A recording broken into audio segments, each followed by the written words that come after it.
This is my Ringo Starr impression. What's going on, guys? Spen Harris here, host of Fireside Nets, with my co-host and little brother Nick. We wanted to give you guys our post-game reaction to that 116-103 Brooklyn Nets victory over the Raptors. Nick, it's coming in muffled. I'm coming in muffled right now? Don't move the mic. Oh, I just want to show people my mic. All right, Nick, let's talk about this Brooklyn Nets win. A lot to take away from this game. Took a blow in the first quarter. The Raptors went on a run. We were able to kind of combat that. Second quarter was pretty much even. That was actually our second best quarter. We scored 30. The Raptors had 24. We were up 4 at halftime. Third quarter, it looks like we're going to run away with it. Everyone starts scoring. Kevin Durant had a few buckets in the third. Jeff Green was playing well. Blake Griffin, 17 points, 6 rebounds. A lot of the dirty work tonight. A lot of rebounds, banging with guys. Can someone give Blake Griffin a foul call? Yeah, he needed to. He's an aggressive player. He puts himself in the right position. He deserves more calls. He's getting a veteran's minimum contract and a veteran's minimum in foul calls. So the Nets looked like they were going to kind of control this game in the third. The Raptors went on this ridiculous run at the end of the third to essentially take the lead going into the fourth. I think the Raptors were up 2 or 3 at the end of the third. They had 31 to the Nets 24. And then the fourth quarter happens. And, it was unfortunate. Kyrie Irving, bad game for him. 9 points, 3 of 13 from the field, 1 of 5 from 3, 3 turnovers. Just not a great game for Kyrie. But we were able to kind of see this unbelievable fourth quarter performance from Mike James, Nick. 11 points. I think they were all in the fourth quarter. If not, definitely 9 of them were in the fourth quarter. 8 assists, 4 of 5 from the field. He had a 3-pointer. At one point, Steve Nash and the Brooklyn Nets coaching staff just said, "Hey, Mike, go to work. Pretend like you're James Harden."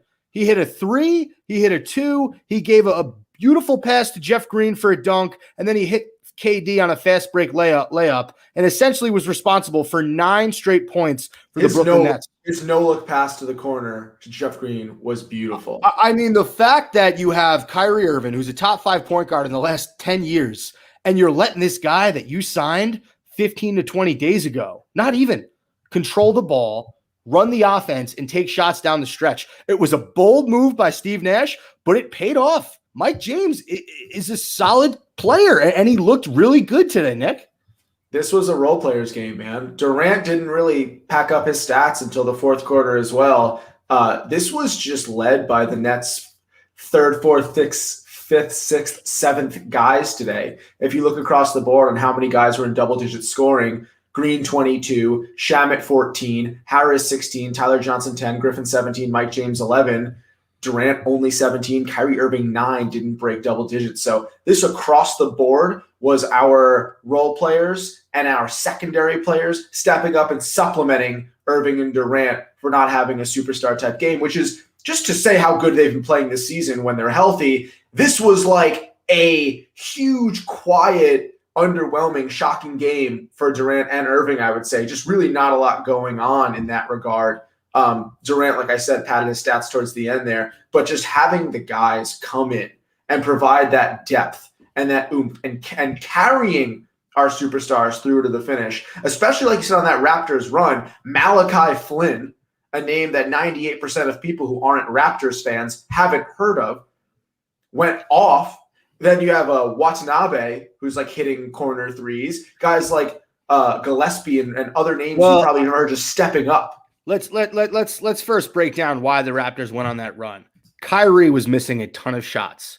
It's not even like he was taking bad shots. He missed a few layups. He missed a few threes. And the second he misses, it's 2 things. It's very deflating for the Nets offense because you expect him to make those shots. The second thing was the Raptors were pushing the ball. So a lot of those baskets that they had in that run in the third were on fast break layups, on fast break. I think that 3 by Watanabe, they caught the Nets sleeping Watanabe. And it was just a fast break play. They swung the ball around. He hit the wide open 3 in the corner. So that third quarter run was attributed to the fact that Kyrie was missing shots and the Nets just went cold on offense for a little bit. But Can we all agree that Siakam's not the guy? He had a bad game today. Siakam was 2 of 16 from the field. Horrible. But he's not the guy. We get that, Nick. We're not Raptors fans. This isn't a Raptors breakdown. We're trying to break down the Nets. Have a conversation with. We're analyzing a game and its players. And I'm tired of hearing like even Sarah Kustok saying like, man, Siakam is the future of this organization. What's the name of the Raptors? Future. What's the name of the Raptors GM? Masa Ujiri. Have a conversation with him about Siakam. I don't want to hear about. I'm going to join a Raptors podcast. I'm joining the guys who played great tonight. As always, Kyle Lowry killed us. He always shows up against the Nets. 24 points for Kyle Lowry, 6 3-pointers made on the night for him. Anunoby, another strong outing, 21 points, 6 assists, 6 rebounds, 9 of 15 from the field. Ken Birch, 14 rebounds, 13 points. He was the guy keeping the Raptors in the game. There were a lot of moments where it looked like the Nets were going to get a stop and go on a run. Birch was there with a lot of offensive rebounds. And which is surprising because he usually looks half asleep. And then like you said, Malachi Flynn, 13 points off the bench, 4 of 8 from the field for him. But the Nets shot the ball well in this one. 48% from the field, 40% from 3. Here's what's kind of cool. 8 Nets played today. Every single net hit a 3-point field goal. That's pretty wild. That rarely happens. Now, DeAndre Jordan did not play. TLC did not play, and Reggie Perry did not play. But Blake Griffin 2 threes, Tyler Johnson 2 threes, Shamet was 2 of 7 from 3. Irvin even had 1 3. Harris with 4, Jeff Green with 3 threes.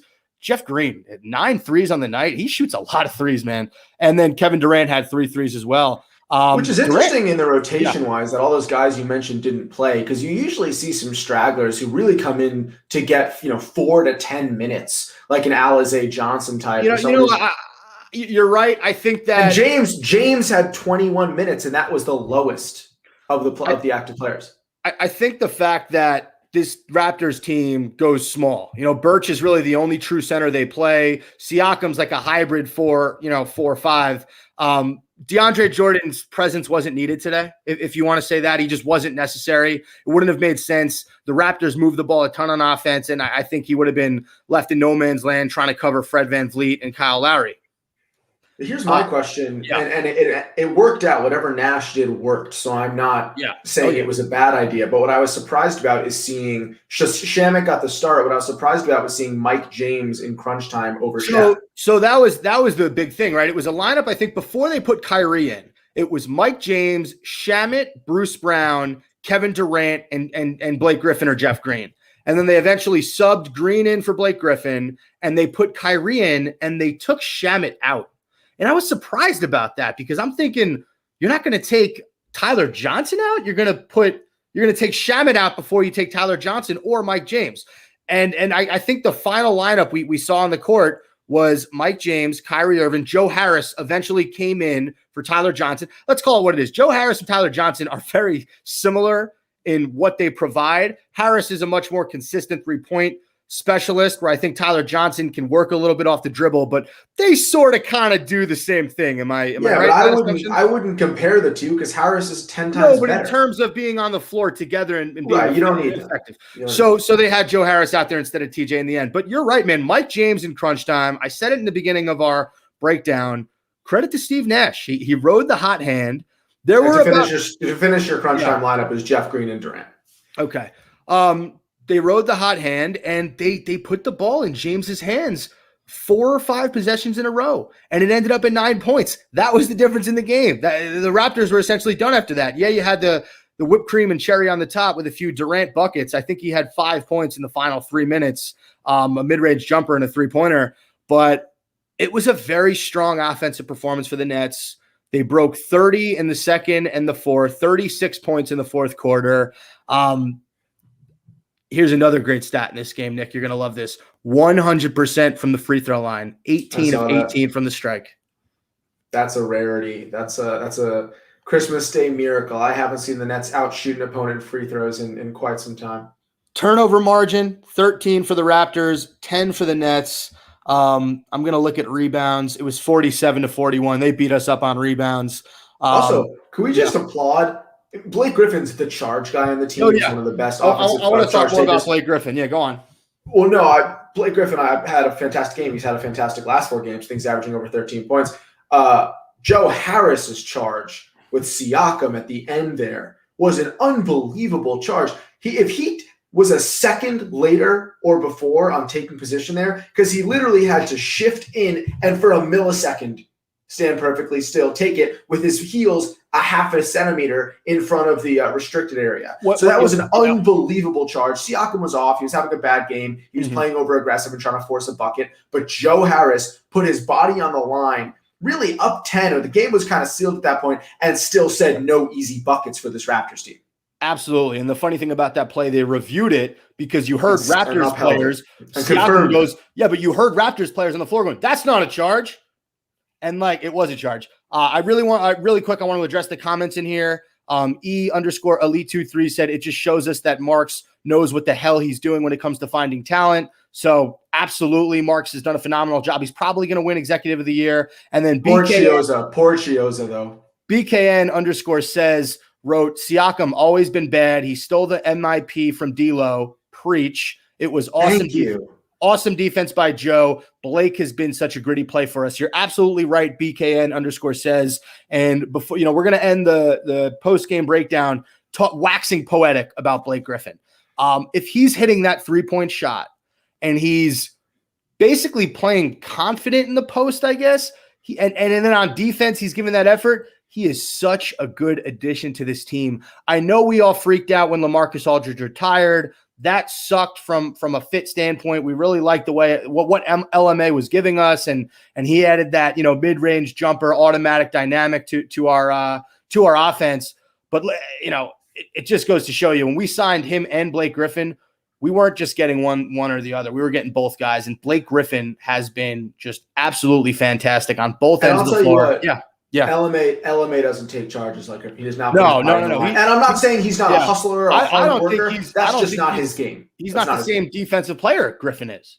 No. I mean, you see the versatility. He's covering guards on the perimeter. He's blocking Siakam on the post. He's drawing charges. But they're different defenders. LMA is solid. They're different 100%. defenders. Yeah. And then on offense, Griffin, he's so smart.